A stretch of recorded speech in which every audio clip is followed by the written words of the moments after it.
What is up, YouTube? This is DBZ14 coming at you with the interesting deck profile, and that is Dinomist. People underestimate this deck and really don't know what it does, and that's a great surprise factor to have. And recently I took this to Nats and side events. I didn't really participate in the Nats event. I just went to go for the side events and trades or whatever, and I did really well with this deck. In fact, I went into finals in the side events. However, I lost, but the fact that I got there is what counts. And for a really good budget deck, I really recommend this to the budget players. And without any further ado, let's get on with the deck profile. So starting off, I play 3 Rex. He's your boss monster of the deck. He's really good because if he attacks, you can destroy another Dinomist monster and either shuffle a card from your opponent's field or hand to the deck, or he can attack twice. And his shuffling effect is non-target, so that's pretty big. And also, some of the Dinomist monsters are scale 6s, and the scale 6s, whenever they target your Dinomist cards, you can destroy this card in your scale to negate the effect. So what's cool is that even if they use like a Twin Twister and target a card like Magical Abductor and like a Dinomist Charge, you can destroy this card and protect your Magical Abductor, and if you had that Dinomist Charge, you can recycle this card. So that's really good. So you gotta keep that in mind. So moving on, we play 3 Brachion. This card, the best way to explain it is a Cyber Dragon. I really like it because if you go turn 2, you can make like a free Electromite with him, and I'll explain that combo later. He's also scale 6, so he has this relative effect with Dinomist Rex. Also, I run the triple Ceratops. Now, a lot of people don't run him at 3, but I do, and in fact, this is probably one of my favorite ones because he's your key piece to summoning Electromite. Whether it is to normal summon a level 4 Dinomist monster and a special summoning hit, or if you go turn 2 and they have a monster, you can special summon the Brachion, then special summon the Ceratops, and then that's the instant Electromite. Or if you want to go Infinity, you can as well. Also, another reason running 3 O's of each of the Dinomists is because you want to use Rescue Hamster, and I'll explain that when I get there. Next, I run triple Plesios. Really good because he modulates the attack points of your opponent's monsters depending on how many Dinomist monsters or cards you control by 100 for each. So if you have multiple, that stacks. So that's really strong. Next we run the 3 Terrans. So I forgot to explain the scale 3 effect, and that is if a Dinomist card would get destroyed by battle card effect, you can destroy this card instead. So that's really good. Also, when he destroys a monster by battle, you get to search a Dinomist card. So that's pretty good. So moving on, we have the 1 Spinos. Now, people are going to argue with me with this, but I really don't like this card. In fact, in some of my matchups, I side it out. But what he does is you contribute a Dinomist monster. He can either attack directly or he can attack twice. He's your biggest beater, and he's a scale 3, so that's pretty good. Next, for the non-Dinomist cards, I run the triple Abductor. Now, this card is really good. In fact, it's so good, it should be played in most Pendulum decks. The reason being is because it's a free plus. Every time your opponent activates a spell counter, or a spell card, it gets a counter, and if it gets 3 counters, you can search any Pendulum card. So that's really big. So what I usually do is I use Electromite effect to send this to the extra deck, and I recycle it back by destroying any other Pendulum card because it's such a good card. It's a scale 3, and you play so many spell cards. You're able to get your counters and search any Pendulum card, and it's a level 4. So if you want to like, go into your rank 4 plays, or even if you can use this as a Electromite fodder as well. It has a lot of utility with the deck, and I really like it. Next, I run the 2 Abyss Actor Curtain Raisers. It's just a faster way to get into your Electromite. If you control no monsters, you can destroy this card in your scale and special summon it for free. It's also level 4, and it's a scale 7. So you're able to pendulum summon your Dinomist monsters as well. So that's pretty good. For the final pendulum monster, I run the 1 Rescue Hamster. Basically, when it's normal summon, you can target one of your extra deck pendulum monsters. So like, let's say Brachion, or let's say your Ceratops, and you can summon those from your deck, 2 copies, and you can make like an Infinity or Electromite, or there's just so many combos you can do with this card. In fact, like if you go turn 2, you summon your Electromite with the Brachion Ceratops. I usually send this card to the extra deck, and then I recur it back using Electromite's effect, normal summon, and target the Ceratops or Brachion and get a free Infinity or whatnot. Also, his scale effect is really good because you can banish it, I believe. Yeah, you can banish it and add 2 of the same named extra deck monsters to your hand, so it can be a scale, and then you can pendulum some of the other one. I mean, it has so many utilities today, and it's a level 4 as well. So yeah, and then for the hand traps, I run only the triple Effect Veiler. There's a couple reasons for Effect Veiler. In my opinion, it's one of the best hand traps right now.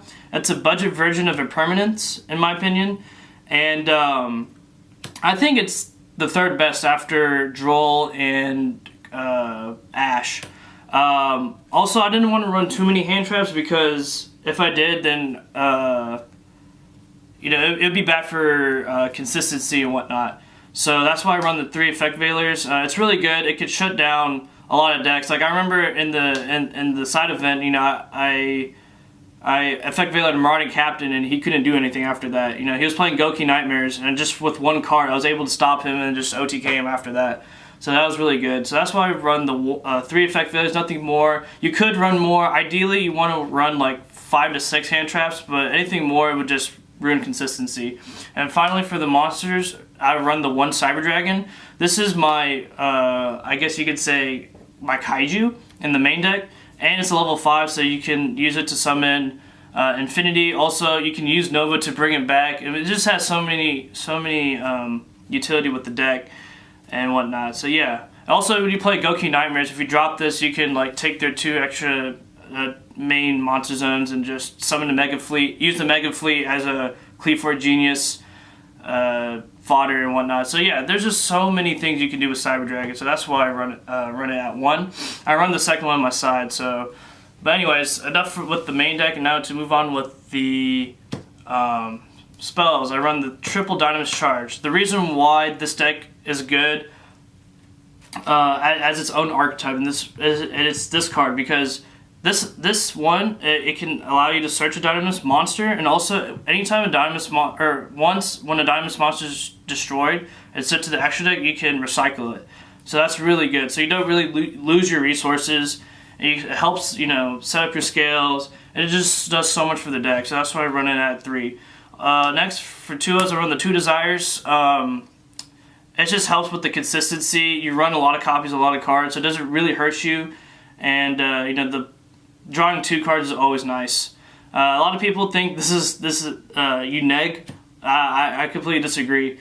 Let me know in the comments below what do you think about this card. Next, I run the double Instant Fusion. Now, I really don't know how I feel about this card because, quite frankly, I draw this like I would have 2 copies in my hand, and the other one would be dead. You know. Also, this card allows you to get into, you know, your Panzer Dragon, which can be used for Cleaver Genius or Infinity. It also is a token for your, or a counter for your spell, Magical Abductor. And I also run a Theseus. Ideally, you'd want to run a Rare Fish, but I can't find a Rare Fish. But yeah, so that's when I run the 2 Instant Fusions. I usually side out a second copy, you know, moving forward. I run the 2 Ignite Reloads. This card's alright. I've been playtesting it. You could run the Memory of Greed card, or you can run Iron Draw, the card that just came out. But I'm still playtesting this, and it works out fine because it helps with bricky hands, or if you have 2 of the same scales, you can shuffle the other one and draw 2 cards or whatever. So it's pretty good. So that's it for the spells, and now for your traps. It's a very minimal lineup, but I run the triple Howling. And now this card is really good because when you flip it, you can set scales from your deck. And also, like during either player's turn, you can tribute a Dinomist monster to bounce any card. So it's a really good interruption. It's like a compulsory evacuation device. And if you have Dinomist Charge, you can just recycle the card that you distributed. So it's really good. I really like this card. And then next for your basic traps, you just run the 1 Warning, 1 Judgment. Reason being I don't run more traps is because it ruins consistency. And if you have this and a Dinomist Charge, you only have 1 spot left for your traps. So I just run the best trap cards, I think. So yeah, so that's it for the main deck. It's a 40 card deck. And now into the extra deck, I run the 1 Electromite, the one Miss Starboy, and then the Cleat 4 Genius. These are the only links that you need. Mr. Starboy can recycle itself. This is really good because you can like normal at level 4 Ceratops and then link into him, and if they have a card like Anti-Spell Fragrance or something, you can negate it, you know, and then you can move on with your plays. You know, you can do a lot with this. This gives the power boost attack and then Electromite. Do I really need to explain this? It's such a good card. Sending whatever you need to the extra deck and just making your deck go a lot faster and stuff. It's really good. You can make really nice plays. Like my first turn would usually be him, Infinity, Bahamut Shark, and a Toad, and I'll show you how to do that at the end of this video. Next, I run the 1 Mega Fleet for the Cyber Dragon, the Theseus, and the Panzer Dragon for the Instant Fusion targets. Next, I run the double Infinity and then the double Nova. Yeah, I was thinking about running other rank 5s, but I just realized this card is just too good to play. So that's why I run double. Unfortunately, you can't have 2 of them at the same time in the field, but this card is just so good. It's won me so many games. I don't really need to explain it. Next, I run the Bahamut Shark, the Toad package, and then next for your generic rank 4s, I run the Tornado Dragon, Ragnar Zero, and the Abyss Dweller. Now, Abyss Dweller is really good now in this format, especially when you go against Dagoki Nightmares or BAs. Like, you'll have a 2200 attack, and, you know, you shut him down. Ragnar Zero's for Plesios. You know, you can pop during either player's turn and draw a card, so that's really nice. And then Tornado Dragon, destroy your spells, trap cards, whatever. So yeah, that's it for the extra deck, and now for the side deck, I run the 1 Leonidas. Oh, sorry, the 2 Leonidases for Trickstars, and you can set it as a scale as you want. Next, I run the double Ghost Ogres. Pretty good hand trap. Remember, this is a budget deck. I don't have Drolls and Ash, but ideally you'd want those. But I just run the 2 Ghost Ogres. Next, I run the double Gamma Seals for the problematic monsters and some water. So, I mean, if you were to tribute Gamma Seal to your opponent's side of the field and special summon this, you can use it for Starboy. Next, I run the 1 Cyber Dragon. Yeah, I explained that earlier. Next, I run the double Mind Crush. The reason for this is because a lot of decks searches and for evenly matched as well. Next, I run the 1 Dark Hole and double MST. I was debating if I wanted to play Twin Twisters, but I realized that I need all the resources I can. And people will say, why don't you just play Cosmic Cyclone? I personally think Cosmic Cyclone is not that good in this format. It's just not worth paying the 1,000 life points. The MST is just MST, you know. So yeah, and then finally for the side, I run the triple Wavering Eyes against any Pendulum decks. I don't main this card. I don't think it's that good in the main. It's only good against, you know, when you play against opposing Pendulum decks. So yeah, that is it for the deck profile. If you have any questions, comments, or anything like that, please leave a comment below. And if you can just smash that thumbs up button, that would help me a lot, and share the video, do whatever. And thank you for watching, and have a nice day.